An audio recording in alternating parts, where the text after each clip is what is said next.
이사야 50장 1절 말씀입니다. 나 여호와가 이같이 말하노라.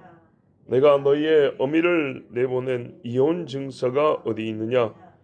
내가 어느 체주에게 너희를 팔았느냐? 보라, 너희는 너희의 죄악으로 말미암아 팔렸고 너희의 어미는 너희의 배역함으로 말미암아 내 보냄을 받았느니라. 아멘. 하나님께서는 이스라엘로 다시 옛적 일을 생각하게 하십니다. 구원의 약속을 받은 즉시 회개에 이르면 좋지만 그런 일은 별로 없고요. 고난을 겪는 즉시로 죄를 깨닫고 하나님의 신실하고 은혜로운 구속에 구원하심에 대하여 감사하고 바로 순종하는 백성이 되면 좋은데 실제에 있어서 그런 일은 거의 없습니다. 사람은 어떤 극적인 깨달음에 이어서 긴 생각의 시간이 주어지고 또한 그 시간이 있어야 전과는 다른 사람이 됩니다.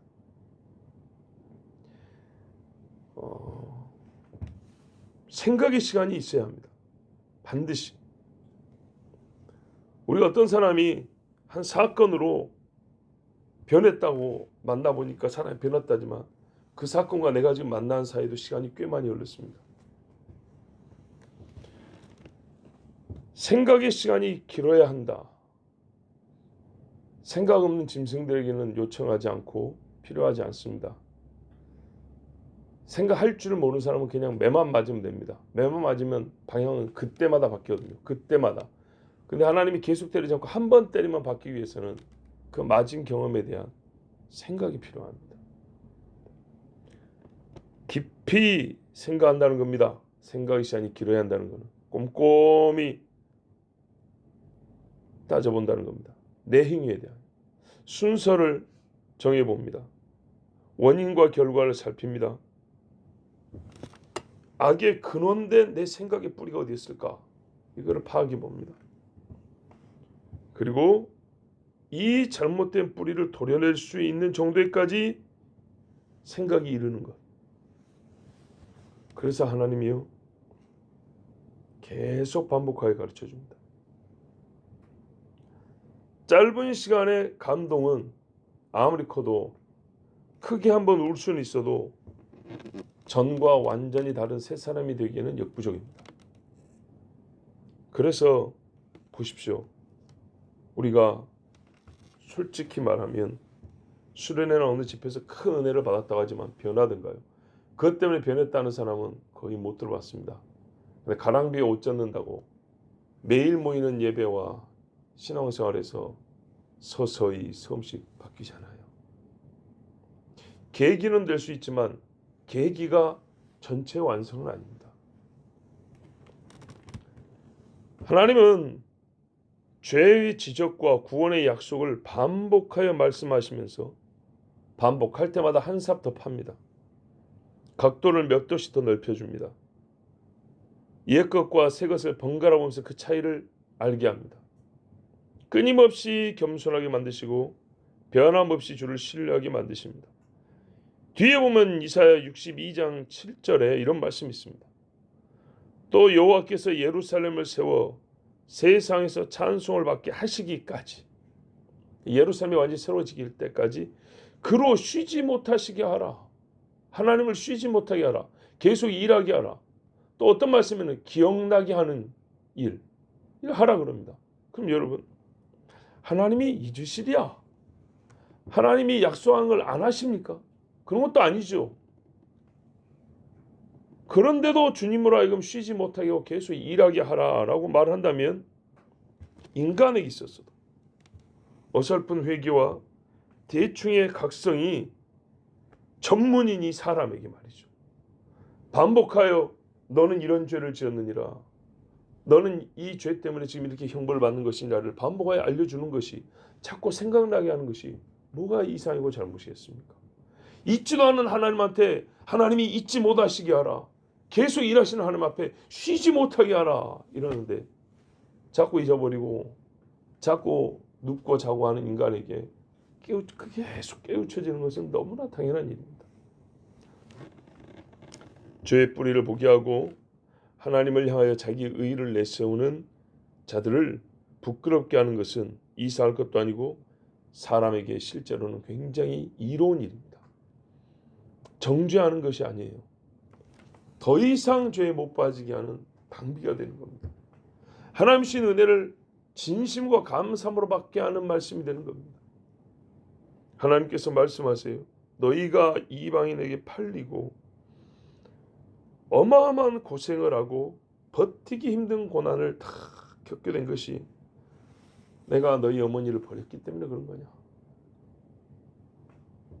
내가 다른 여자가 좋아서 고의로 너희 어머니를 버렸어. 너희 어머니가 이방에서 너희를 혼자 아이를 낳아가지고 그러다 보니까 그 포악한 이방 사람들에게서 너희가 핍박을 당한 거냐? 그렇지 않죠. 또 내가 돈 몇 푼 탐나가지고 내 자식을 마귀와 그 졸개되었다게 팔았단 말이냐? 너희는 정녕 그렇게 생각하고 나한테 그렇게 말할 수 있냐? 실상은 이러하다. 보십시오. 후반전에 보라 너희는 너희의 죄악으로 말미암아 팔렸고 너희의 어미는 너희의 배역함으로 말미암아 내보냄을 받았느니라. 너희가 팔린 것은 맞아요. 팔렸어요. 팔았다는 것은 주권자가 물건이나 어떤 몸을 주권의 이양을 대가를 받고 넘겨준 거 아닙니까? 대가를 받고. 그 일을 누가 했냐? 주권자가 하는 건데 너는 네 자신이 몸에 대한 주권을 갖고 있다고 네 마음대로 네 스스로 팔았지 않냐? 너희는 죄를 짓고 싶어서 죄 짓는 대가, 죄의 싹스로 네 영혼을 넘기지 않았냐? 누구에게요? 사탄에게. 그래서 사탄에게 우리가 어떻게 합니까? 포로 생활한다는 거예요. 그러니까 예수님 오실 때 갇힌 자를 자유케 하며가 거기서 나오는 거예요. 하나님을 거스르는 일이 재밌다고 요 재미난 일을 하자니까 필요한 게 있다는 거죠. 대가가. 그래서 네 몸을 던져주지 않았냐. 재미난 일 하면서 몸을 안 넘겨준 사람이 없어요. 그래서 이 고생을 한 것이지 내가 누구에게 뭘 받고 너희를 팔았단 말이냐. 너희 어머니 이야기를 해볼까. 너희 어머니 이야기를 할 것 같으면 정말 끔찍한 실상을 보여주는데 너희 때문에 너희 어머니가 버림받은 거다. 너희 때문에. 그게 무슨 말인가. 자 여러분 여기서 일단 어머니가 누굴까요? 어머니.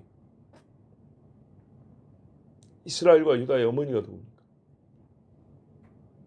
사라인가요? 아니죠.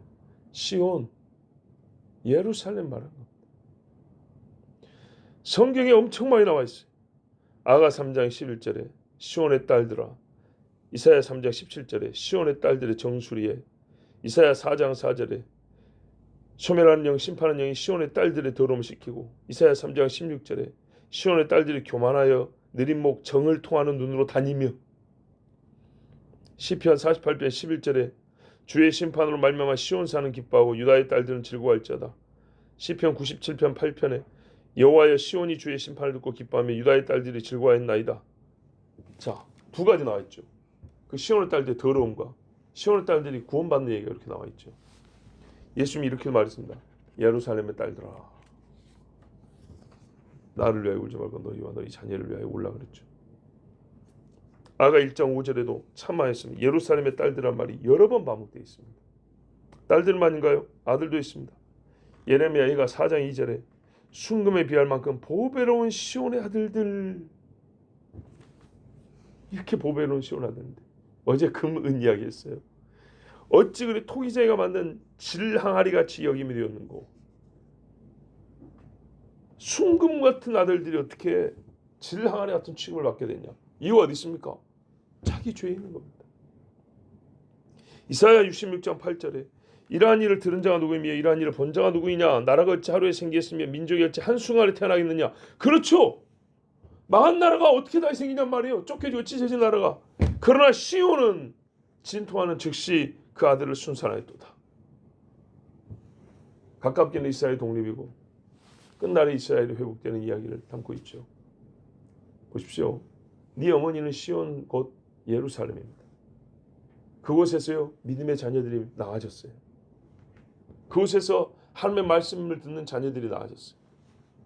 그런데 이 자녀들이 지 어머니를 더럽힌 거예요. 지 어머니로 하여금 거룩한 하나님 곁에 못 있게 만들었어요. 약간 이거는 은유적인 표현이죠. 갈라디아서 보면 나오잖아요. 우리의 어머니는 이렇게 나오죠. 그래서 예루살렘이 파괴됐습니다. 성전이 유린당이고요. 2번이나 깨져버렸습니다. 왜 그렇습니까? 그 자식들이 제 어머니를 죽인 꼴이 됐어요. 언약과 약속들이 흘러나오는 그 보배로운 샘물을 그놈들이 더럽게 만들어버렸어요. 그래서 어떻게 합니까? 하나님이 안 되겠다 하고 이방인의 손에 허물어뜨려 버렸어요. 너의 어머니를 죽인 자는 너희 자식들이다. 너의 어머니를 고통 속에 넣은 것은 너희 자식들이고, 자문해 보면은 지혜로운 아들은 아버지의 기쁨이고 어머니의 영광의 면류관 이제 바꾸기도 하는데, 하여튼 그런다는데 얼마나 너희는 배은망덕하고 불효자식인지 너희 아버지인 나를 모독하고 너희 어머니인 시온을 이방에 너희 때문에 팔려나가게 한 그런 놈들이 아니야. 내가 시온을 버린 것이 아니고 너희가 시온을 버림받을 수밖에 없게 더럽게 만들지 않았냐. 여기까지 생각을 해야죠. 우리가 단편적으로 생각하면 안 돼요. 너무나 단편적으로. 내가 뭐 한 가지 생각나면 죄가 있으면요, 사실 생각나는 그 죄와 비슷한 죄 수없이 지었어요. 그 죄만 하나 고치면 아니라니까. 그건 도덕 선생님도 말할 수 있어요. 도둑질한 거, 매를 맞고 이번 도둑질 한 거는 어찌어찌 넘어가 줄 수 있습니다. 근데 그 전에 남모르기 한 거, 이후에도 계속 도둑질하고 싶은 이 마음, 이거는요 못 바꿉니다. 안 몇 대로. 근본적인 사람의 변화는 하나님이 하시는 건데, 하나님도요 어떻게 하시냐면 인간이기 때문에 기계처럼 버튼을 받고 전선을 받고 끼우는 게 아니고요, 계속 말씀하시면서 변화시킵니다.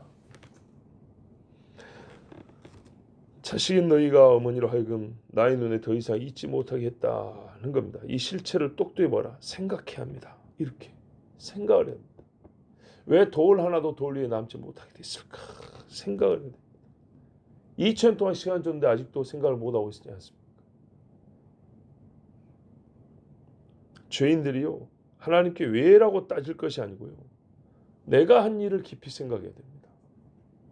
우리의 모든 행위는 사람에게만 한 것이 아니고 하나님께 한 것입니다. 짐을 받은 물건이 보세요, 피조물입니다. 피조물이 창조주에게 나를 어찌 이렇게 만들었소라고 물을 수 없습니다. 피조물이 창조주에게. 근데 죄인이 자기 의지로 자기 욕심으로 할 것 다 해놓고 내가 왜 이렇게 고통을 당합니까? 라고 하나님께 묻는 건 얼마나 말이 안 되는 소리입니까?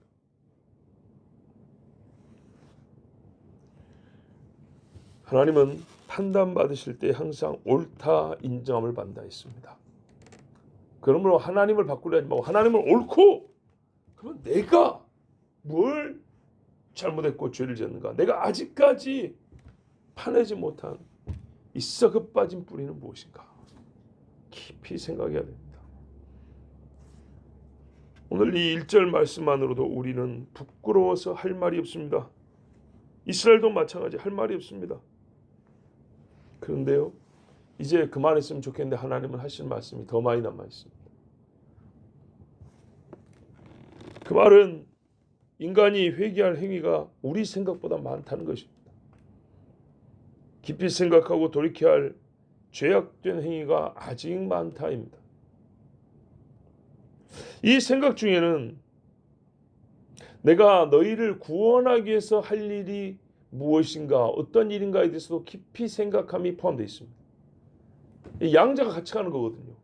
하나님의 구원을 깊이 생각하면 자기 죄도 깊이 생각이 있고요, 죄를 깊이 생각하다 보면은 하나님의 은혜의 구원에 대해서 깊이 생각할 수밖에 없어요. 그래서 이 이야기를 하는 겁니다. 하나님이 하신 일에 대해서도 깊이 생각할 수 있도록 그 하나님이 하실 일의 핵심은 구속자 곧 메시아 이야기가 있습니다. 이 메시아에 대해서 하나님이 이 백성이 해줄 말이 많아요. 근데 배경이 놓여지지 않은 거예요. 우리 다 해결된 거 아닙니까? 아니 엊그저께 우리 다 구원다 약속 끝난 거 아닙니까? 그러지 않습니다.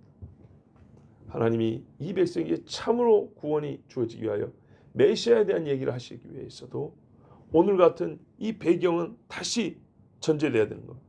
세례 요한이 회개하라 하고 율법으로 그들을 죄인인 걸 깨닫게 한 다음에 예수 그리스도가 그들 앞에 나타나신 것처럼 하나님은 자기 백성들을 온전하게 구원하기 위해서 그들이 얼마나 뿌리 깊은 죄인인지를 가르쳐 주시고 내가 너희 구원을 위하여 이러이러한 일을 할 것이고 그 핵심에는 이 구원의 방법과 과정에는 내가 보낸 종 메시아의 죽음과 대속이 있다라고까지.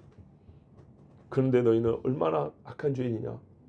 내가 이렇게 말했음을 불구하고 메시아가 오면 그도 죽이는 죄까지 범할 것이다를 앞에서도 말씀했고 여기서 지금 또 말씀하고 있습니다.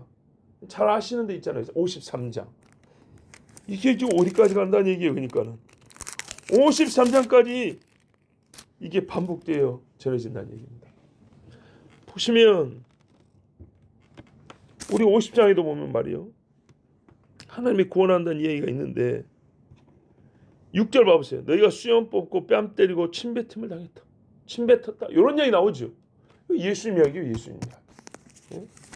내가 너희를 구원하려고 하는데 너희는 계속 죄를 지면서 나를 멀리하고 53장 이제 또 메시아 얘기를 또 하는데 또 한다는 짓거리가 그가 자기 죄로 말미암아 죽는 거 아니야? 이딴 소리 한다는 얘기입니다. 그러니까요. 사람은 진짜 주님 오실 때까지 자기 죄를 계속 돌이켜보고 돌이켜보아야 돼. 소돔과 고모라에서 나온 롯의 처가 저기가 나의 죄의 원상이었다 그러고 쳐다봤으면은 어찌 됐을지 모르겠는데 저 아까운 것을 이래가지고 몸이 소금으로 굳어 죽어가는 것을 그 끔찍한 고통을 벌을 받았습니다. 예수님 말씀합니다. 롯의 처를 생각하라. 생각하라. 바른 생각은 생명을 이끌고 악한 생각은 사망을 이끕니다. 성령이 주시는 생명의 생각을 하는 하루가 되길 바랍니다. 기도하겠습니다. 아버지 감사합니다. 오늘도 은혜를 주시고 우리 육체의 생명을 주시고 영혼의 생명도 주셔서 주님 앞에 나오게 하심을 감사합니다. 주께서 우리에게 너희 행위를 돌이켜보라 생각하라 할 때 예 주님 나에게 생각할 수 있는 시간과 기회를 주셔서 감사합니다. 나의 행위를 샅샅이 살피며 주님 앞에 회개하게 하옵시고 그 정도로 그렇게 샅샅이 살핌과 같이 주의 구원하심 메시아 예수의 대속에 대해서도 꼼꼼히 살피며 다시 묵상하며 다시 노래하며 주께 영광 돌리고 또 완전히 변화된 새 백성이 되게 하여 주시옵소서. 거룩한 백성의 행진이 오늘도 있게 하여 주시옵소서. 예수 그리스도 이름으로 기도하옵나이다. 아멘.